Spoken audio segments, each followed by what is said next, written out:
አሰላሙ አለይኩም ወራህመቱላሂ ወበረካቱ። ውድና የተከበራችሁ የቻናሌ ቤተሰቦች እንዴት ናችሁ? እኔ ያለው አልሐምዱሊላህ ሰላም ነኝ። በነገራችን ላይ ድምፄ ተቀይሯል። ኮሮና ይዞኛል። እኔ የሚይዘው ልጅ ታሞ 3 ቀን ሐኪም ቤት ነበርኩኝ። ኮሮና ነው ተብሎ ማለት ነው። በነገራችን ላይ በዚህ ሰዓት ኮሮና አለ ብዬ አላስብም ነበር። እና ልጁ ሲሻለው እኛን ኮሮና ያዘን። የቤቱ ሰው እንዳለ ታመናል። ሱብሃንአላህ። ኮሮና ቢሏችሁ ቀላል እንዳይመስላችሁ አናት ነው የሚያዞረው። ሳውዲ ላይ ባለፈው የመጣው አቧራ በሽታ ነው ይዞ የመጣው። እንዳለ ታሟል የሳውዲ ህዝብ። እነሱ እንኳን ተኝተው ይችሉታል፣ እኛንን እንጂ እንኳን ታመን እንደውም አልቻልነውም የነሱን ስራ። እና አላህ ይጠብቃችሁ እላችኋለሁ ውዶችዬ።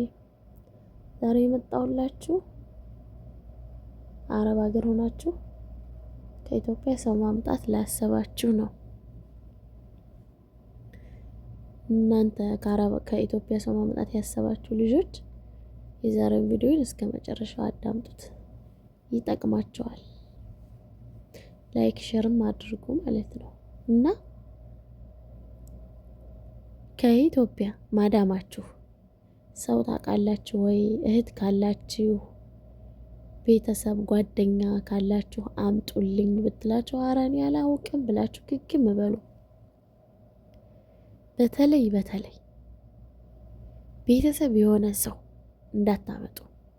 በዛ ላይ ትንሽ እንኳን አረበኛ የማይችሉ የሰው ሀገርን ያላዩት እንዴት እንደሆነ እነዛን ማምጣት አያስፈልግም። በጥቅሉ ሁሉንም ማምጣት አያስፈልግም። ራሳቸው ማዳሞቻቸው በራሳቸው መንገድ ሲያመጡ ጥሩ ነው። ምክንያቱም ለምንም አይነት ነገር ቢሆን ተጠያቂ አትሆኑም። ግን እነዚህ ራሳቸው ለምነው እባካችሁ ሰዱን ብለዋችሁ ከኢትዮጵያ ካመጣችኋቸው በኋላ መከራው ብዙ ነው። መከራው ብዙ።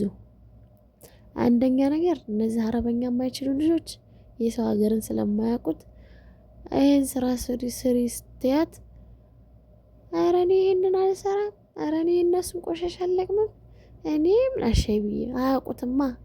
የሰው ሀገር እንዴት እንደሚኖር እንዴት ብር እንደሚገኝ አያውቁትም። እና የሆነ ጥፋት ሲያጠፉ ደግሞ ያ ሁሉ ሰው መጥቶ የሚጮኸው እናንተ ላይ ነው። አላሳያት ብለሽ ለምን እንደዚህ አድርጊ አታያትም? ለምን ይሄን ስታጠፋ አትቆጫትም? ጓደኛሽ አይደለች እንዴ? ወይ ደግሞ እህትሽ አይደለች እንዴ? መከራችሁን ነው የሚያሳዩአችሁ።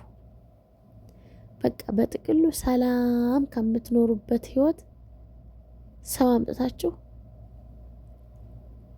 ህይወታችሁን ማናወጥ ነው። እኔ ልንገራችሁ፣ ሰው የሚባል እንዳታመጡ። አናቅም በሉ። በእርግጥ ሁሉም ሰው መጥፎ ነው ማለት አይቻልም። ጥሩ ልጆችም አሉ።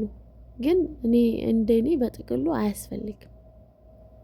በእርግጥ ሰው ሀገር ላይ ስትኖሩ ጓደኛ ሲኖራችሁ ስትጫወቱ ስታወሩ ጊዜው ራሱ እንዴት እንደሚሄድ አታውቁትም።